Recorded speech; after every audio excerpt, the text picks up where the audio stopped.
ओडिशा आदर्श विद्यालय रे चतुर्थ वार्षिक उत्सव अनुष्ठित। मुख्य अतिथि भाव जोगदेले करंजिया विधायक पद्मचरण हाईबुरु।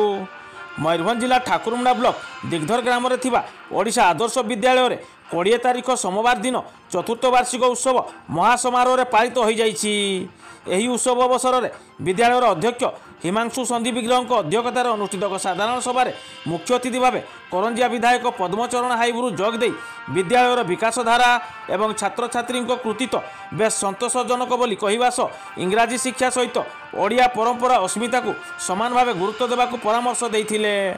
मुख्य वक्ता भाव अवसरप्राप्त अध्यापक डॉक्टर हरीश चंद्र बारिक जोगदे वर्तमान समय ही श्रेष्ठ समय बोली कहवा सहित छात्र छात्री माने समयर सदुपयोग करने को परामर्श देते। सम्मानित अतिथि भाव ठाकुरमुंडा ब्लॉक अध्यक्ष सरोजिनी मुंडा, उपाध्यक्ष संतोष महांत, ठाकुरमुंडा मंगल संप्रसारण अधिकारी राकेश रंजन दास, ठाकुरमुंडा बैंक शाखा परिचालक स्मृति रंजन साहू, ठाकुरमुंडा प्रेस क्लब सभापति शरद त्रिपाठी प्रमुख जोगदे उद्बोधन देते।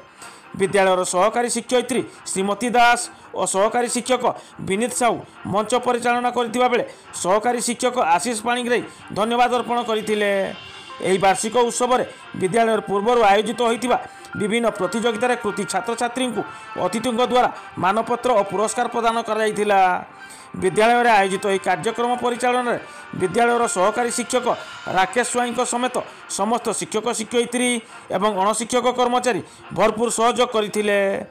शेष में विद्यालयर छात्र छात्री मानक द्वारा सांस्कृतिक कार्यक्रम परिवेषण करा जाइतिला। मयूरभंज ठाकुरमुंडारू शेख राजू को रिपोर्ट, एसआर न्यूज एक्सप्रेस।